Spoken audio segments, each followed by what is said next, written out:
Hi everybody, I'm Daniel Gilbert. Welcome to my series on improvisation. What we're going to do during this series of video lessons is teach you the basic scales, arpeggios, basic blues, and a little bit of advanced blues, as well as go through the modes.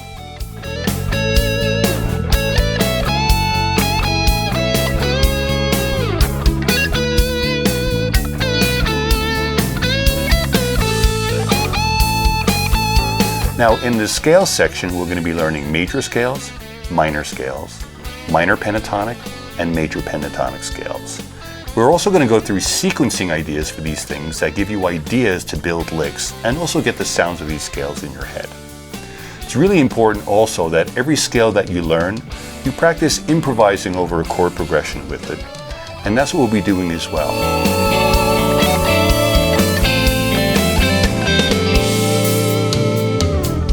I'll be going through some basic blues lessons, and we'll cover basic rhythm guitar comps for the blues, as well as the blues scale and blues phrases. I'll introduce the idea of playing major blues licks, minor blues licks, and what I call hybrid blues licks, which are a mix of major and minor. Then I'll tell you where you can play all these things in your basic 12-bar blues.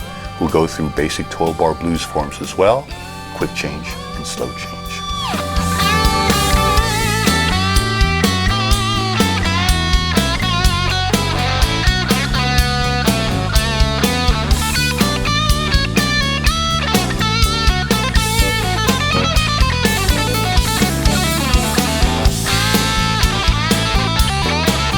After that, you can move on to the modes. Now the modes are a really important area. So much pop music and other styles use the modes. I'm going to explain them in a certain way, and we'll learn patterns of Dorian, Phrygian, Lydian, and Mixolydian, and also where to apply them and chord progressions to play them over. After that, we can move to the advanced blues. In the advanced blues, I'm going to be going over some 12-bar forms, but with different harmonies to them using other chords and movements other than the 1-4-5 basic blues.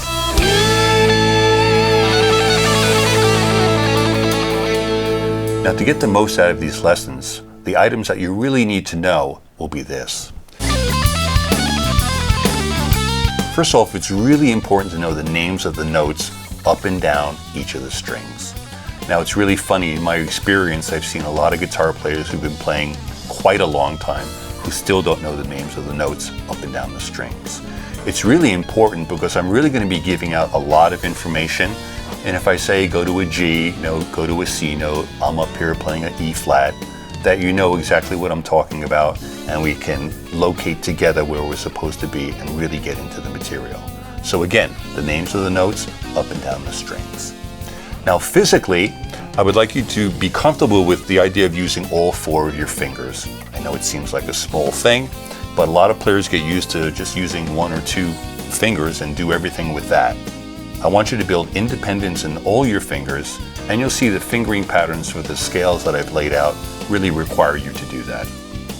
Now, as far as the picking hand, it'd be really good if you are comfortable with alternate picking, and even at a relatively slow tempo of 75 to 95, I think you'll be able to get a lot out of the lessons that I've prepared for you.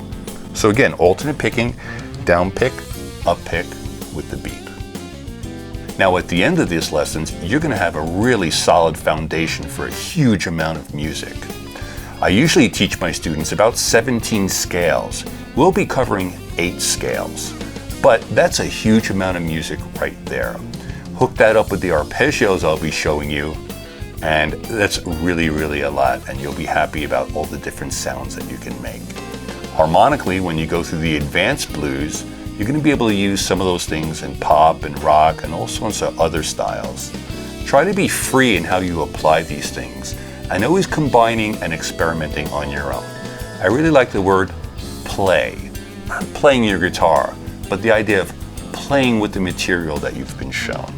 I think it's great always to sit down with some kind of recording device and either a pen or paper and just, as guitar players say, doodle, fool around, just see what happens. You'll be very surprised. You'll get something on your recording machine that will sound really good that you can work on later on. Okay? So everybody keep an open mind, keep your pick in your hand, and let's get to it. See you later.